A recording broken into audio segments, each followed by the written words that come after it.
the promoted promises of a one-stop shop. So new executive order that we'll be putting out, more in the queue as we continue to iterate and do more moving forward. So it's time now for me to move forward, and we have a number of speakers, but I just want to conclude by thanking all of those that I just met with. Thank you again for reminding me the work we have to do. I didn't talk about the insurance market. There's so many things we can talk about today, but one thing I just want to highlight is all the outstanding leaders. I mentioned Bob Fenton. I'd be remiss if I didn't mention Nancy Ward, head of the Office of Emergency Service, who's a pro. She's next level. To the 2,500 plus general, I think it was over 2,500 of your men and women, the National Guard, that were tasked for purpose, not for politics, that secured the communities. I want to thank them. I want to thank all of those that worked day in and day out, Reese Williams, other members of our team that were so foundational and important to this disaster recovery. But again, in the spirit that I began, let me end by introducing a great partner. It's about partnership. You want to go fast, you go alone. You want to go far, you go together.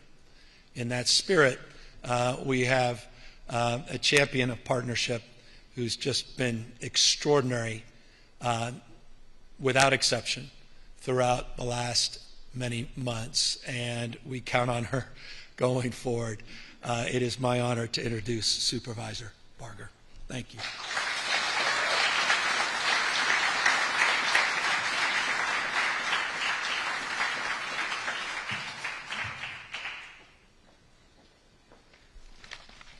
Well, thank you, Governor. It really is an honor to be here. Today's 6-month anniversary is an opportunity to reflect and really to look ahead.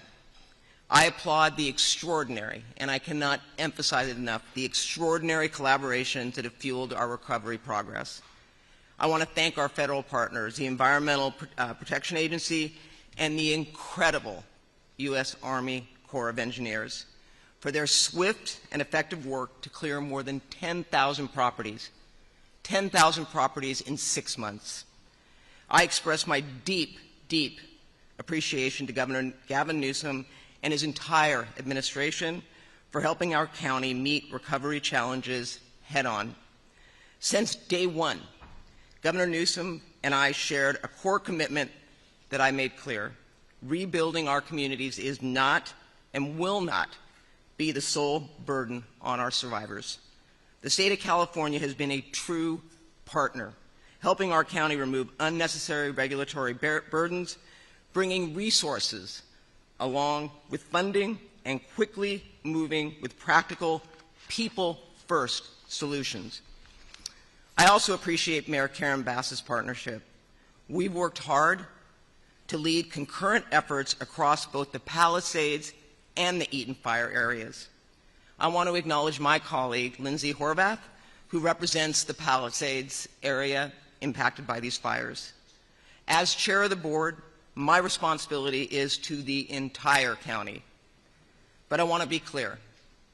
My heart belongs to the community of Altadena and Pasadena. I'm focused on supporting Altadena's recovery with urgency, compassion, and coordination. We have a roadmap to help us navigate the next phase of recovery for all. We're calling it LA County Forward Blueprint for Rebuilding. It's going to be available, and this is going to be something that is going to help people navigate the rebuilding effort. Our recovery plan has 6 core pillars. The first pillar is making rebuilding financially possible. The Board of Supervisors recently approved my motion to defer permit fees for homeowners rebuilding in unincorporated areas. County permit fees can often exceed $20,000, and that represents a significant obstacle for wildfire survivors. I'm confident that we'll be identifying long-term funding solutions to permanently waive these costs, but that finding is going to be on me, not on the survivors. Our blueprint's second pillar is accelerating permitting and inspections. We've launched a faster permit review, self-certification for licensed professionals, and deployed a public dashboard for transparency. With the state's partnership and resources, we are launching an AI-powered software on July 15th and are adding more staff to keep pace with the demand. This is going to be front and center for me moving forward. Our third pillar is expanding access to builders and materials. Together with state leaders and private sector partners, we're scaling up the pool of builders, promoting pre-approved designs, and working to stabilize supply chains so that no one is left waiting for a contractor or for their materials. Our fourth pillar is investing in infrastructure. Again, in coordination with the state and utilities, we're undergrounding over 150 miles of power and telecommunications lines. This is significant in the Altadena area. This is a generational investment in safety, reliability, and resilience. We've also been focusing on rebuilding for our critical utilities, including Altadena's water systems. Our blueprint's fifth pillar is mobilizing the workforce. We're partnering with the state workforce development programs to ensure that we have trained workers ready to meet the moment. This includes logistics support so rebuilding doesn't stall from preventable delays.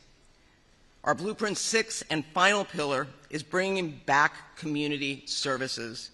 We're working to restore schools, parks, businesses, services for seniors, and childcare. Everything that makes a neighborhood whole.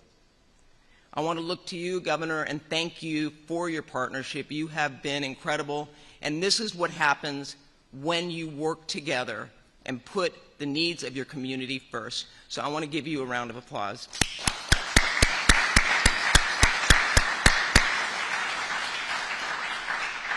Your leadership and that of your entire administration has been essential to making this all happen. Los Angeles County is proud to stand with you. To the residents of Altadena and surrounding regions, know this: you are front and center in my thoughts every single day. I and the federal, state, and local partners that have gathered here today are committed to delivering the support that you deserve. We are not and will not waver from this promise. Now, I would like to introduce the Deputy Mayor for the City of Los Angeles, Rachel Freeman. Welcome.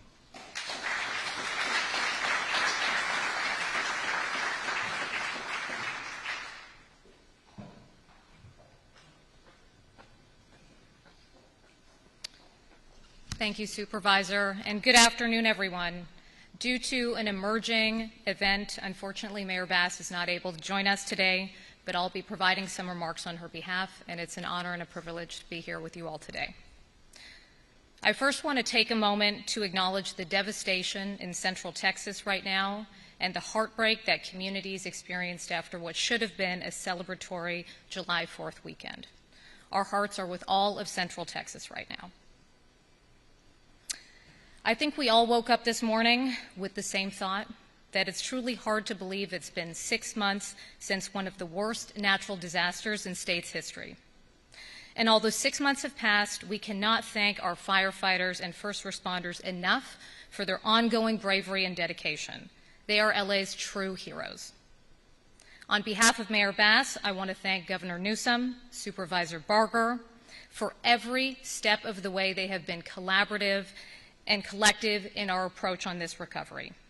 And to Senator Padilla and Congresswoman Chu and Congressman Sherman for always fighting for us in Washington, and to Senate Pro Tem Mike McGuire for always fighting for us in Sacramento. Our recovery effort has been truly an all-hands-on-deck approach at every level of government. And we're here today because 6 months ago, our city was hit by a massive firestorm that brought hurricane-force winds on the heels of months of drought, devastating the Palisades and sweeping through Malibu and Altadena with catastrophic results. And in those early days in January, many wondered how we could possibly come back. But we stand here today after 6 months of resilience, 6 months of neighbors supporting neighbors, 6 months of government, philanthropy, the private sector, community organizations, neighborhood councils, chambers of commerce, and the countless members of the community that have come together to care and nurture one another. They've come together to innovate and push the envelope to deliver what is on track to be the fastest disaster recovery in our state's history, the fastest hazardous materials cleanup in EPA history, and the restoration of utilities in record time. Debris removal that is months ahead of schedule, speeding up the timeline to get families back home. We have forged new partnerships to rebuild key community spaces like the Palisades Rec Center and Palisades Playground, which will reopen later this month. And with more than 640 plan check applications submitted, construction is well underway in the Palisades, and LA is moving beyond the initial emergency response firmly into the rebuilding phase. Make no mistake, the magnitude of the loss here is really earth-shattering. And losing a home is not just about losing property or a physical space. It's about security, it's about belonging, and it's about the memories and keepsakes that families will not get back. It's the place where we as a collective foster community and connection. Our hearts continue to break for every family who lost their home and for those who lost their lives. Through this process, our office has met some of the strongest families and small business owners that we have known over the course of the last few months. And we owe it to them and the rest of Angelenos to continue working around the clock to do everything in our power to rebuild as quickly and safely as possible. It's our sacred duty. Together, we've set the pace, and as you've heard today, we will continue collaborating at all levels of government until our communities are rebuilt stronger and better than they were before. The City of Los Angeles is ready for this moment, and we are LA Strong. Thank you, everyone, and I'd like to take a moment to welcome Senator Padilla up here to the stage. Thank you.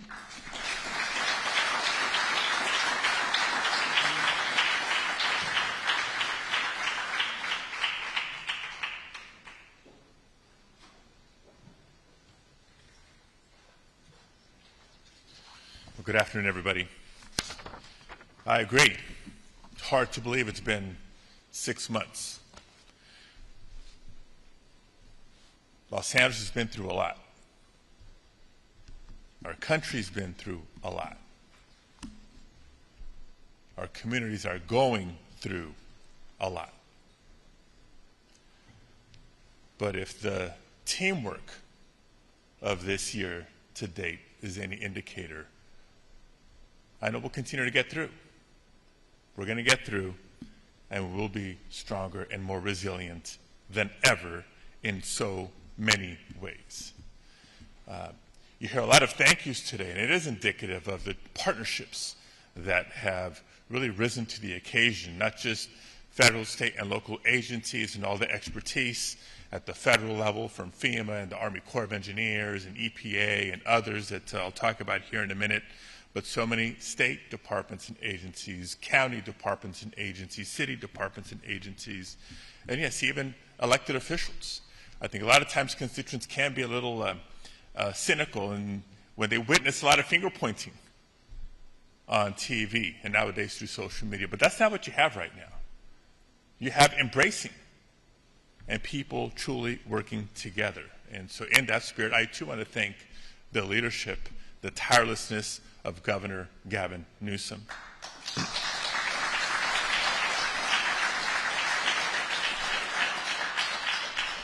And if my marriage is any indicator, I need to also acknowledge and honor the love and support and patience of first partner Jennifer Siebel Newsom.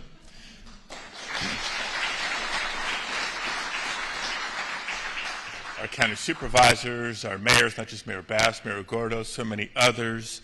Like I said, the true professionals in government, proud public servants at all levels. I know many, especially at the federal level, who feel a little bit under the gun in the political climate that we're in, but are nonetheless stepping up to do the job with the professionalism that the American people deserve. Thank you, all of you. And I too want to take a moment to acknowledge what's going on in Texas right now. I think our hearts go out as Californians to the people in Texas who have suffered so much this last weekend. Those who have lost loved ones because of the flash floods, and those that are just so anxious, waiting to account for missing friends and family. It is an absolute reminder that Mother Nature does not discriminate. Natural disasters can impact any state, any region in the country, regardless of your political leanings. Californians have risen up and stood for other Californians. We've stood up for neighbors across the country time and time again, and I know we will continue to do so after this tragedy. Can't believe it's been 6 months. 6 months when we all woke up, literally from one day to the next, to the largest disaster imaginable. Won't go through the conditions that led to not just the fires, but the quickly growing fires. In talking to my colleagues in the course of the last 6 months, jaws literally drop in the halls of Congress when I describe the scale of the impact, not just the intensity, because you see the intensity of it from the images that we've all seen repeatedly over the last 6 months. But when I described to my colleagues that, yes, this was more than 3 times the size of Manhattan that was burned, it is truly unprecedented. When the fires broke out, we saw so many first responders, local law enforcement, fire department personnel, and others quickly jump to the scene. And through mutual aid, so many from throughout the state and throughout the country come to the aid of Southern California. I don't know if we'll ever be able to quantify how many lives were saved as a result, how many properties were saved as a result. And so 6 months later, we continue to say thank you, thank you, thank you. Again, an acknowledgement of the federal departments and agencies from FEMA to the Army Corps of Engineers and EPA for the record cleanup and recovery and assistance that the governor mentioned earlier. We're proud of the response and recognize that there's still a very long road ahead for so many families and for so many communities. And it's because of the importance of the recovery, the importance and the urgency of the need to rebuild, that I have to call out what else is happening. You see, because we're entering the next peak fire season. Fire season is not year-round in California, but peak fire season is just beginning. These fires took place in wintertime, not in the hot, dry months of summer. So our National Guard's troops have been taken away from critical preparation activity for the next peak wildfire season to do other work. 150, I understand, are coming back. We need them all to come back because they have important mission work to do.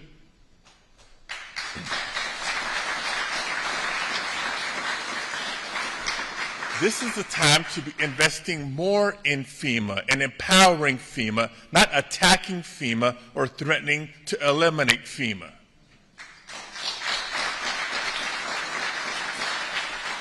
Because the people of Texas are relying on FEMA as we speak. We've come to appreciate FEMA even more. Again, no region of the country is immune. And this is also the time, as California has done for so long, to respect and honor the contributions of so many immigrants in our communities, because many of them work in construction.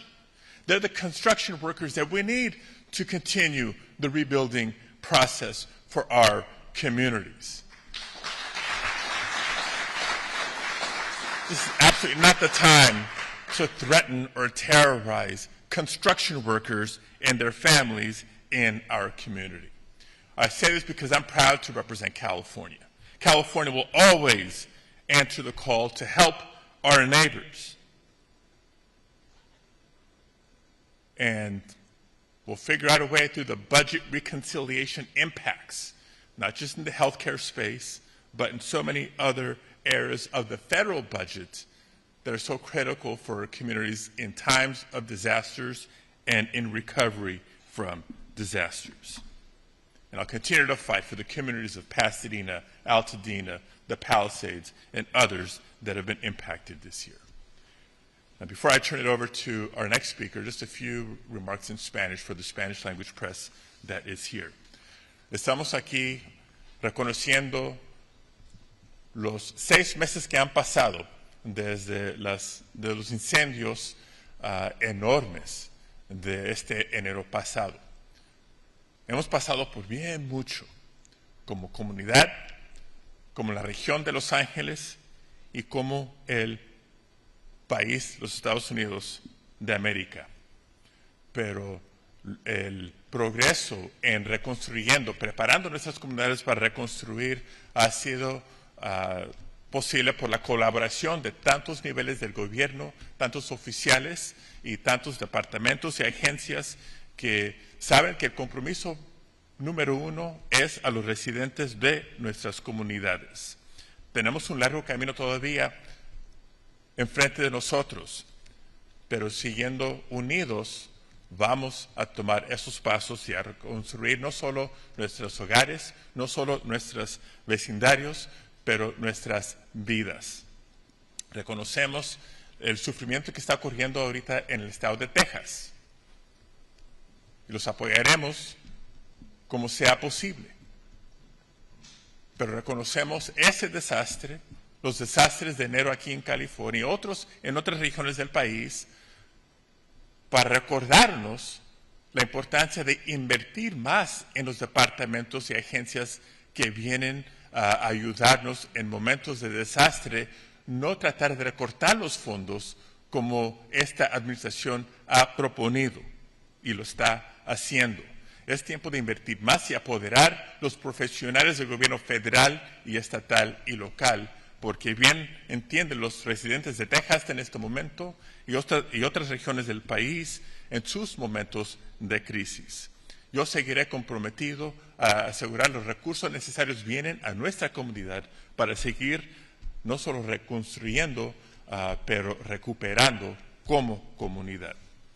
And with that, I want to introduce another fearless and tireless champion for this region, one of our main partners and leaders in the House of Representatives, someone who's celebrating a birthday as well, I understand, Congressmember Judy Chu.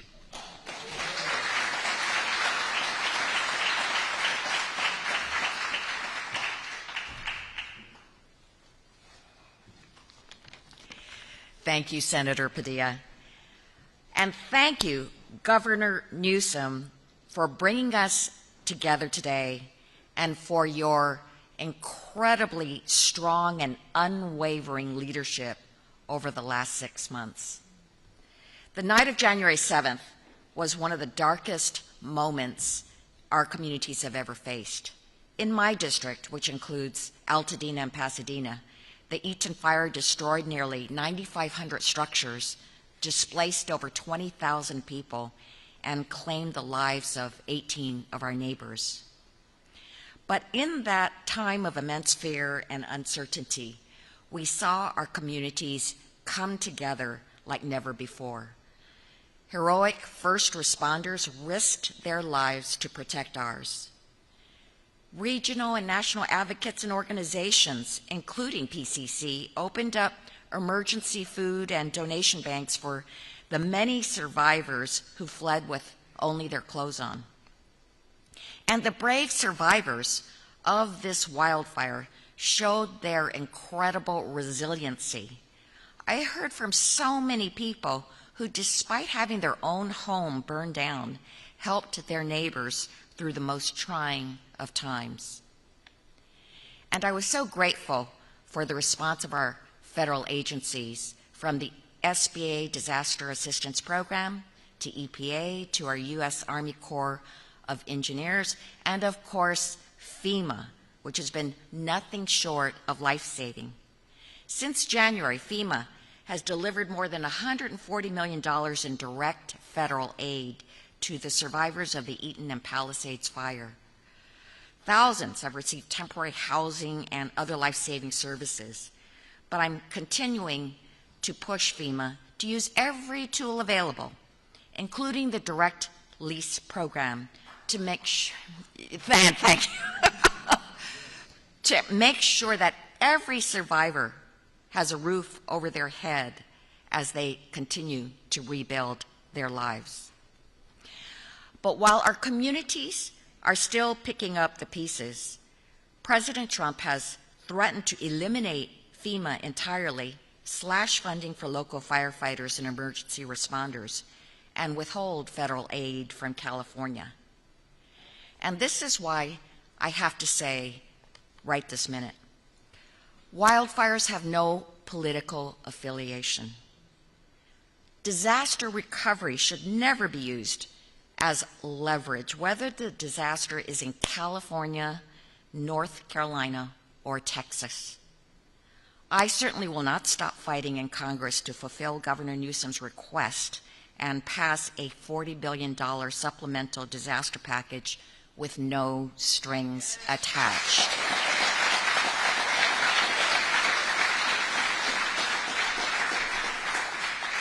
This funding is so critical to rebuilding homes, reopening businesses, and restoring our communities. This is the United States of America. We help our citizens when disaster strikes, no matter where they live or who they voted for.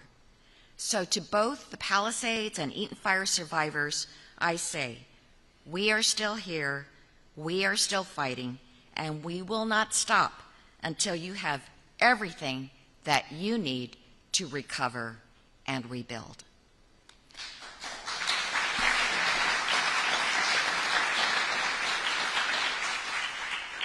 So thank you, and now I have the pleasure of introducing my amazing partner in our fire recovery efforts, Congressmember Brad Sherman.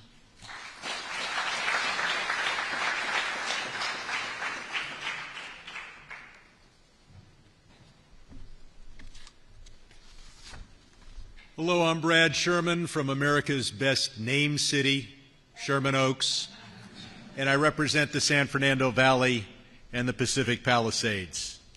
I first want to acknowledge two disasters that are on our minds right now. The first are the terrible floods that afflicted Texas, and the second is the man-made disaster occurring right now in MacArthur Park. Governor, thank you so much for all you've done, starting by pre-positioning firefighting resources in Southern California before the first spark.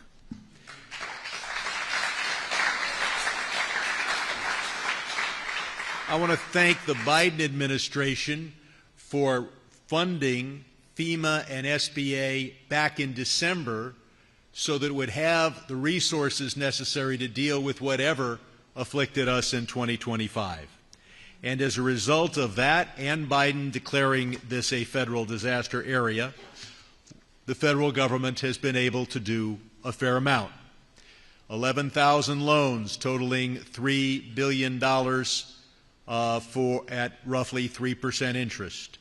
35,000 households receiving assistance grants totaling $150 million. $2.5 billion for debris removal, so that at least is a cost that homeowners do not have to face, and $7 billion to reimburse state and local government for firefighting and to rebuild public infrastructure. But frankly, that isn't enough to deal with the uninsured, particular businesses, but particularly homeowners. And that is why we have got to do far more.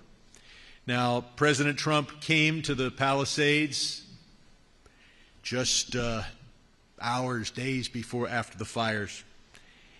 And I thought he would come out to applaud and thank FEMA, the workers who were doing 12, 15-hour shifts. Instead, he proposed abolishing FEMA, a bad idea. And then he put forward the idea that we would hold hostage the victims of the LA fires until California changed unrelated laws. Never has that happened in history, and never would Alex or Judy and I think of voting against hurricane aid because we didn't like the Louisiana abortion laws, though of course we would very much hope that those laws would change. So the basic package, which is provided for in law, is always supplemented when you have a major disaster. And AccuWeather values this disaster in terms of its economic cost at $250 billion, making it one of the largest disasters, perhaps the largest disaster in American history, certainly the largest fire disaster in American history. Yet individual homeowners are eligible to get grants of $87,000. That's good, but if you're uninsured or underinsured, it's certainly not enough to rebuild. That is why Alex and Judy and I and the entire delegation support the governor's $40 billion package, and we've got to get it passed, perhaps as a supplemental that also includes the Texas disaster and other disasters that we have faced. And I couldn't have, well, I do want to point out that we can assure the country that we're going to build back better. The new building in the Palisades will be subject to the 2008 State Fire Code. That code was so successful in the Paradise Fire that the structures there, majority of them survived if they met that code. But of course the code didn't apply to buildings built before that date. So we are going to rebuild. We are going to have great communities in Altadena and the Pacific Palisades, and we're going to build back better. And we're going to get the federal aid that California is entitled to, given the size of this disaster. And I couldn't have better allies and partners in fighting for that aid than Senator Padilla and Congresswoman Judy Chu. And the governor couldn't have a better partner than first partner Jennifer Seibel Newsom. Please come on up.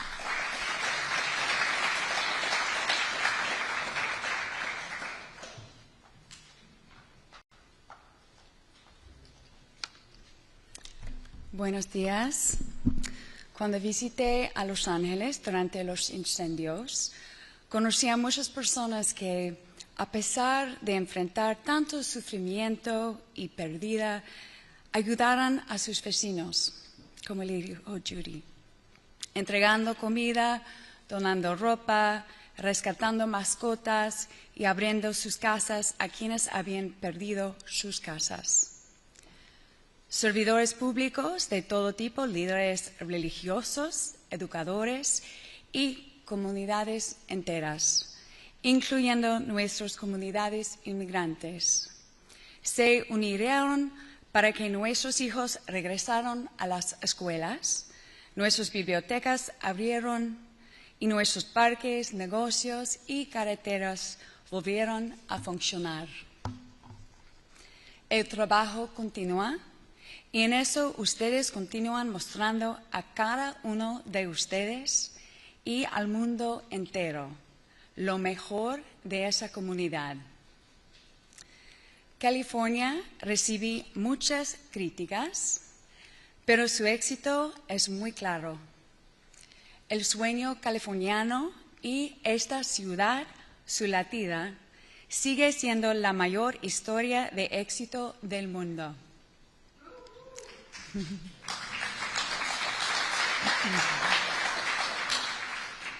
California es todo eso porque apoyamos nuevas ideas y nuevas voces, no a pesar de ellos.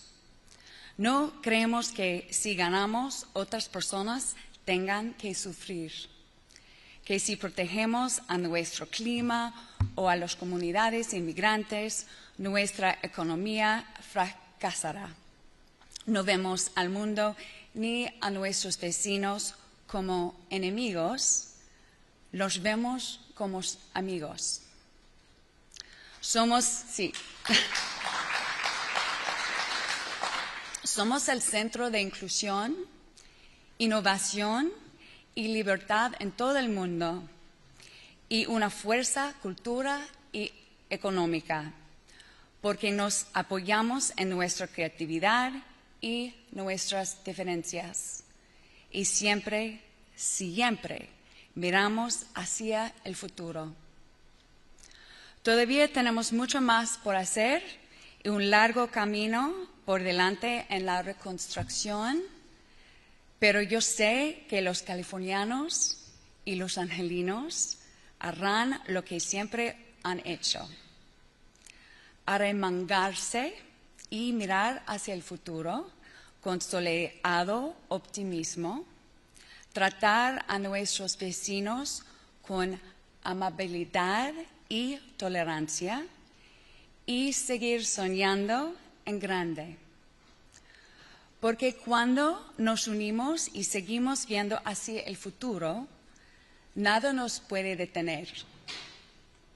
Este es el amor de California y juntos somos la fuerza de California. So, buenos días, and I just wanted to share again briefly that visiting LA during the fires, I met with so many who, despite facing so much suffering and loss themselves, were out helping their neighbors, delivering food, donating clothes, rescuing pets, opening their homes to those who had lost theirs. Public servants of all kinds, faith-based leaders, educators, entire communities, including our immigrant community, came together to get our kids back to school, open our libraries, get our parks and businesses and roads back up and running. The work obviously continues, and in it, you keep showing us and each other and the world the very best of us. As we continue to face more and more climate-related disasters like these devastating fires and the flooding tragedy this past weekend in Texas, it is more important than ever that we build resilience in our communities. There are a lot of critiques aimed at California, but it's hard to argue with success. The California dream and this city, its heartbeat, is still the world's greatest single success story. California, let's not forget, is the fourth largest economy in the world, home to the most beautiful coastlines, mountains, and public lands on the planet. The center of the world's creative and innovation-based economies, from Hollywood to Silicon Valley and Silicon Beach just here in LA.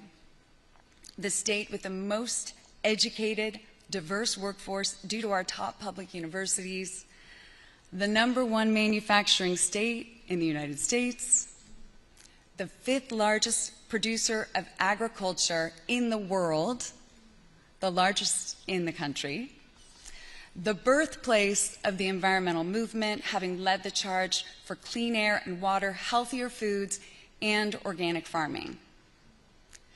California is all these things because we embrace new ideas and new voices, not in spite of them. We're the opposite of zero-sum thinking that seems to have taken over some leaders in Washington, D.C. We don't think that if we gain, someone else must lose, that if we protect our climate or immigrant communities, our economy will fail. No, we don't look at the world or our neighbors as our enemies. We look to them as our friends.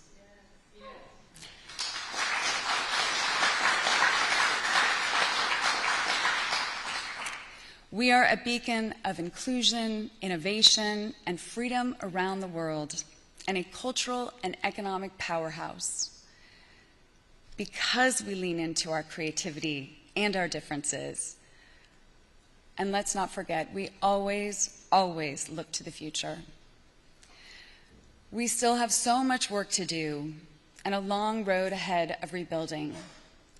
But I know that California and Angelenos will do what they've always done. They'll roll up their sleeves and look forward with sunny optimism to the future. They'll treat their neighbors with kindness and tolerance, and they'll continue to dream big. Because when we come together like this and we keep looking to the future, nothing will stop us. This is California love, and together we remain California strong. Thank you.